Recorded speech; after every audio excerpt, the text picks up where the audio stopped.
We just got back from the largest cruise ship in the world. And while it was definitely the largest, was it the best?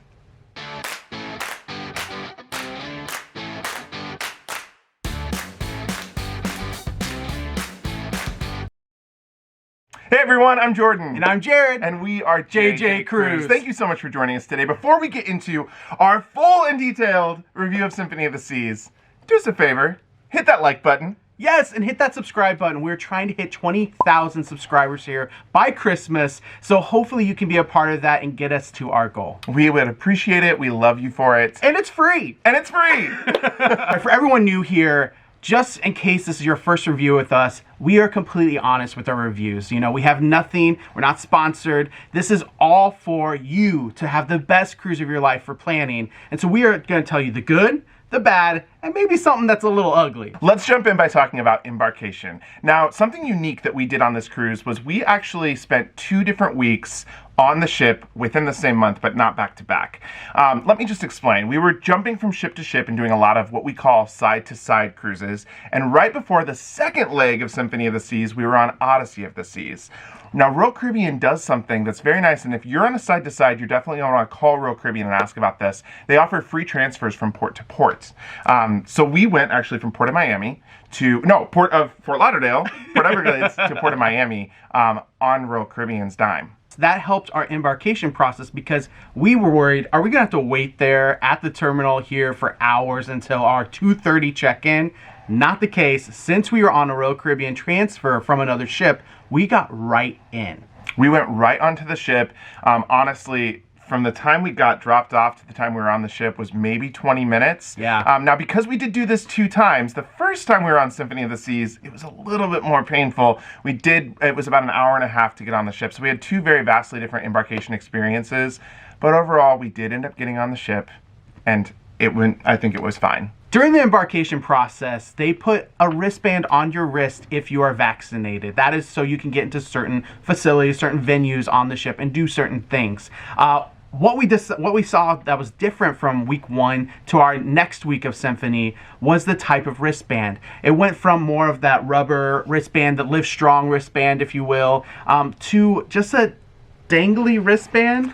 The dangly cloth wristband was the worst, and we absolutely hated it. And if you have questions on, like, you know, why didn't you just cut it? Jordan actually did try to cut it, and there was just strings hanging from it. Like, it was not easy to cut, and it got into food. It was messy. We really hope that Royal Caribbean takes that in consideration. They said the reason they changed it is because of sizing. It's easier to size.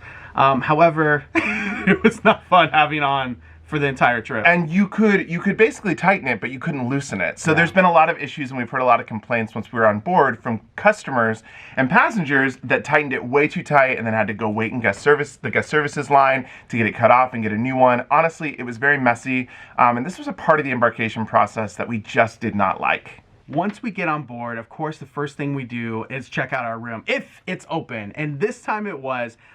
We had 2 different stays, one in a Central Park balcony, and then the next one was also in a Central Park balcony, but we got very lucky and asked for an upgrade, came back at 7 o'clock, and was able to get an upgrade. Now, this is very rare. I want to make this known. We've never had this happen before, but we were very lucky. There was actually a lot of flight problems for people, so a lot of people had to cancel last minute, and that's probably the only reason we got it. But we got an ocean view balcony. Now, what were the differences? What would you say that you really liked versus didn't like? Now, in the room itself, there was absolutely no difference. The rooms were carbon copy of themselves. However, obviously, a Central Park balcony room and an ocean view balcony room are different in the sense that the ocean view is much more private. When you're on the Central Park, you definitely have to be careful about opening and closing your blinds because you have neighbors right across the way that can see into your room. And on the ocean view, of course, it's just private, it's serene, you can watch the sunset. We absolutely prefer an ocean view room, but we understand that there is value in still having a balcony room that may be a little bit cheaper, and that's going to be one of these neighborhood balconies that they have on the ships. Everything else within the room was great. We had 2 awesome room stewards both weeks. We got service twice a day. The room had plenty of storage. Honestly, we had no complaints about the room in and of itself. If you stayed on a Royal Caribbean ship in a balcony room, they're pretty spacious. They have a lot of storage, and all of the luggage actually fit under the bed. We actually stayed in the midship both times. Yeah, and the midship is really nice because there is none of the, like, you know, coming into port or leaving port and having vibrations in your room or feeling it. Midship, it's just less motion in the ocean. This is a large ship anyways, the world's largest. So it's not like we had much of that to begin with, but it really helped to be in the midship whenever there were tough seas. I just have to say one more thing. There was one problem with the room. I want an I mean, this is one of the newer ships for Royal Caribbean here.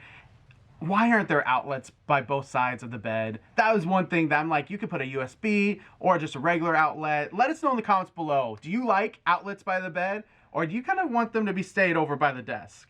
Moving on to the overall ship design here. This ship is obviously a newer ship, and she's gorgeous. She is very clean, you know, a lot of modern lines and modern art, which is really nice. We liked it. It was bright colors.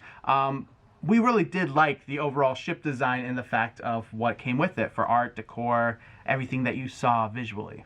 Now, if you have not actually been on an Oasis class ship before, the focus is on neighborhoods. So there are different neighborhoods that give you kind of different feels throughout the ship. You have a Central Park area, which is absolutely beautiful. There is thousands and thousands of living plants on the ship. It makes you feel like you are in a park, downtown New York, or in some city.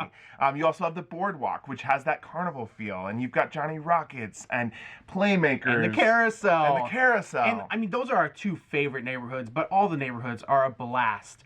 So those are some of the unique features here on the Oasis class, but Symphony of the Seas falls in that class of ships. Another neighborhood that we loved was the pool deck area. And the pools were so cool on the ship. You specifically loved the 3 different pools on the main pool deck. Yeah, I mean, I think what I love about the pools is having differences in pools, you know. I mean, it's nice to have multiple pools, but when you have different types of pools too, it just gives you variety, you know. Maybe one day you want to be in the beach pool, for example, where it's more supposed to be like you're on a beach. It's not actual sand there, but it looks like sand, and it has that kind of tilt or that incline. Like a slope. Yeah, I mean, it was a really cool feature. And then you have the solarium, which is the adults only section here. I think it's 18 and up. 16 and up. 16 and up, my bad. 16 and up. And they had 2 hot tubs there for adults only and 1 main pool. Now that goes into what we didn't like so much. Well, we loved the pool itself. It was an infinity pool, and it looked out over the front of the ship, over the ocean. It was absolutely gorgeous. However, the pool is way too small for this size of a ship. This is a mega ship. It carries upwards of 6,000 passengers, and for 6,000 passengers on a ship, this pool is tiny. Yeah, world's largest ship, but maybe with the world's smallest pool. Now, something we did love about the pool deck, and this is on a lot of Royal Caribbean ships, not all, is the 24/7 access to at least 1 or 2 hot tubs. And we made use of this every time. I mean, we would go out there, you know, after all of our activities for the night, we'd see our last show, our aqua show, and then we'd go to a hot tub, and it would be midnight, and it's just beautiful, just stars is all you can see. One of my favorite things to do on Symphony of the Seas. We found that a lot of other cruise lines do not do this and will close down their hot tubs even as early as like 10 p.m. And we do not understand this. This is such an easy thing to keep your passengers happy. And when people hear about 24/7 hot tubs, let's just say people show up. Oh, we yeah. made the mistake of, I think, spreading the word that the hot tubs were open all night. And we had more and more friends in the hot tub with us every night, which we loved. If you were in a hot tub with us at any point in time, we loved being with you. But that just goes to show that 24/7 hot tubs are something that the other cruise lines need to get on board with. Kind of the last part of the ship design here is the focus on outdoor views, which we loved, and that goes into some of the specialty dining venues. We'll highlight one here, and that is Hook. That's a seafood restaurant. It's out above Solarium, and it had a beautiful view of the forward. I mean, of the very front of the ship, almost panoramic views out on the ocean, and we loved that view. It was beautiful. We ate there twice. The first time we watched the sunset from Hooked while I was enjoying my crab cake. It was honestly one of our favorite dining experiences, and kudos to Royal Caribbean for putting that restaurant all the way up in the front of the ship because the views are unmatched. Let's move into talking about food. On this ship, overall, we were very, very happy with our food experience. Oh, yeah. I mean, it was delicious. Almost everything that we ate, from main dining to the fast casual food, was really, really good and a lot better than what we've had on other Royal Caribbean ships. Let's go into specifics here. The main dining room. The main dining room was so good. Every single dish we got was delicious. And we all know that's not always the case in a main dining room. And the service in the main dining room was unbelievably good. A huge step up. Every single server we had, even one night we had a server that came over and he was like, "Welcome to my table. I want to call you my family. Here's a bottle of champagne." I mean, incredible. I mean, even just how they welcomed you in, they had a formed line on both sides and started clapping for you as you came in, and then your server would come out of the line and guide you to your actual table. They also welcomed us for the first time ever. We've never had this before, with actual platters of cheese and meats and crackers. I mean, that was just above and beyond. I don't know if this is always there, but we had it on both times we were on Symphony of the Seas. It was amazing. We have to also just mention the fast casual food, Sorrentos, Cafe Promenade, El Loco Fresh. Everything that we ate tasted delicious. We never had an issue with the food, and that also includes room service. The room service food was some of the best room service food that we've had. We had to limit ourselves in how much we were eating it because it tasted so good. I mean, I just want to give this award, Best Sorrentos on a Royal Caribbean ship. And we've been on a lot of Royal Caribbean ships. Even this year, was this our 4th Royal Caribbean ship, I believe? Fifth this year. The best Sorrentos by far. Moving on to specialty dining. All of the specialty dining experience we've had were incredible food. I mean, I would say hooked, delicious. We had it multiple times here. Even going down from top end, like 150 Central Park, which was delicious, all the way down to Johnny Rockets, where you can get an entire, and I just want to talk about this. Johnny Rockets we had not done before this because you have it here at land, right? You don't need to do it on a ship. Wrong. Johnny Rockets is delicious and is so worth the value. It's just under $10 per person. You can get all you can eat apps, which are the fries, onion rings, cheese fries, bacon cheese fries, whatever you want for the apps. Then you can get burgers, unlimited burgers. Unlimited burgers. Unlimited burgers. So Johnny Rocket burger. And then you can end it up with a dessert, an apple pie or a sundae. And also a soda is included. We know sodas are not included everywhere else. You have to pay for that on the ship.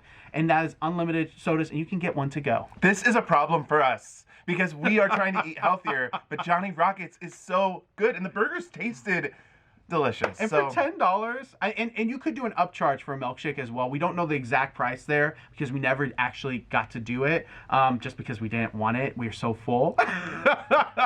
But it was really good, and it was another great dining experience on Symphony of the Seas. So Symphony of the Seas, best food of all of Royal Caribbean, I think is a safe bet for us to say at this point. Absolutely. So moving on to entertainment. Food was amazing. Would entertainment match this?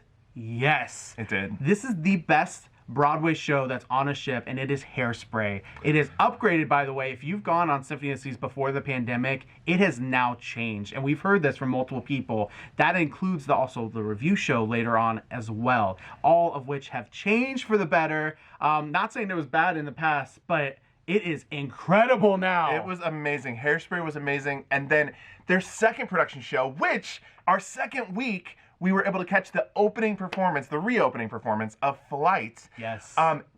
Mind-blowing musical review. Royal Caribbean has just done incredible things in terms of their entertainment. Of course, on the show, you also have the ice skating shows and the aqua theater. There are so many shows, and every single one, it feels like they just can't get better. And it almost does. I would say this right away. This is the top ship for families to see shows. Hairspray, an incredible show for families. Everyone, youngest to oldest, loves Hairspray. But this review show called Flight is incredible. And not to give anything away, but there are so many jaw-dropping moments where things either come at you into the audience, or there's that 3D, 4D effect on stage that you're like, how is this even happening? No matter what, this is an incredible ship for entertainment. You have to go on Symphony for the entertainment and the food, I guess. Now, one thing that I just want to bring to light is when you get on board, the first thing you should do is book your tickets for your shows. Ooh, good now, point. in the past, you could actually book before you ever even step foot on the ship. Here now in 2021, that is not the case. You cannot book till you get on board. Something that sells out very quickly are the comedy shows. Yes. So if you are someone that likes comedy and appreciates going out to see a really good comedian, I recommend that you you reserve the comedy shows immediately. We actually had a hard time getting into the comedy shows. I think the comedy venue on Royal Caribbean, I think they made it too small. They should have made it a little bit bigger, but if you do get on board and book right away, you should be fine. Yes, and I will say this, hot tip alert, choose the very first available of every show. And why I say this is multiple of the shows had to get canceled or delayed or postponed because of weather or technical difficulties. And that was on both weeks that we were there, including the Aqua Show, the Ice Show, and Hairspray. And Flight. I didn't even think about that. And Flight. Every single show they have on board had to either be delayed, postponed, canceled because of weather or technical difficulties. Just do the very first one. No matter what, schedule that first one, book it, and then if something happens, you have others to follow up on. But if you have the last show and it cancels, you're out of luck. Now, in terms of activities, there are plenty of activities on the ship. There's lots and lots of trivia. There's lots of different sporting activities. Yes. We did go to a couple of the smaller game shows in the on-air facility. It's fun. And they're fun. Were they our favorite? No. No, but there's always something to do on the largest ship in the world, and you definitely are not going to be bored once you step on board. One negative thing I have here is for the nightclub. The Addict. It's not that the attic was bad. In fact, we had a lot of fun in there, but people constantly talked about the smell. It smelled like mildew. It smelled kind of weird. We kind of smelled like sewage or rotten egg smell. We don't know what it was, but every single person that was in there could not stand it for much longer than an hour, and then would go somewhere else, like the casino or something. So that might be something Royal Caribbean needs to look into, because it wasn't just us that noticed it. It was everyone on the dance floor. Now, before we answer the question, is this the best ship in the world? We do just want to give a couple of quick thank yous and shout outs to people. One being Vivian, the senior beverage manager aboard Symphony of the Seas. We know that you watch our videos. We absolutely love you. And thank you so much for treating us so well when we were on board. Also, the executive chef on board, Joe Hill. Both of you are amazing. The stuff that you left in our room, thank you very much. And you obviously are doing something right, because this was the best food beverage service we've ever had on a ship. So we're really glad that we got to meet Vivian in person as well, because it's an incredible ship. You should be proud. You should be absolutely proud. And Vivian, some of the people that work on your team that are servers on the ship are the best bar servers we have ever encountered in our life. Let's just name a couple of them. Oh my gosh. There's Jackson, there's Simon, there's Leo, there's, of course, Rom. In the main dining room, which I will have to say, top-notch server. We've never had a better server in the main dining room for beverage services. Amazing, both weeks. Absolutely amazing. So thank you. Kudos to the team there on Symphony of the Seas. We had a great couple of weeks on board. So, do we think it's the best ship? Okay, this is such a hard question for us to answer because we've been on so many different ships. And here's our answer. We would not say this is the best ship in the world, but is this one of the best ships and one of the best cruises we have taken? Yes, it is. From everything from the entertainment to the food to the service. Honestly, Symphony of the Seas definitely has it together. And we've been on some ships that have not. Oh my gosh, it is worth the price. No matter what, you will have a blast on Symphony of the Seas. So if you are planning on booking or you've already booked, know that Symphony is a great choice and you're not going to be disappointed. And I think you said it best actually earlier. This would be the best ship we would say for families. So if you have families and you've got kids of a lot of different ages, you know, let's say you have a 6-year-old and a teenager and an adult child, this would be the best cruise to take your family on because there really is something for everyone. Completely agree. And I just have to end on this point. I don't wonder this season's coming out soon here. And knowing that this is just the upgrade from Symphony for Wonder, I'm so excited for Wonder of the Seas. Let us know in the comments below if you've been on Symphony or if you are planning on going on Wonder here and you've seen our review here and our other ship tours and all that coming out here soon. Let us know in the comments what your thoughts are. We cannot wait to sail on Wonder, whenever that may be. When it might be soon. Okay, thank you so much for watching this video. Again, if you could hit the subscribe button, hit the like button. The subscribe button, it's free to you. It means the world to us. And we're trying to hit 20K here by Christmas. So really do appreciate every single one of you that hit that subscribe button. Yes, join us for this journey. There's lots more to come. We still have a lot more cruises coming. But until next time, see ya.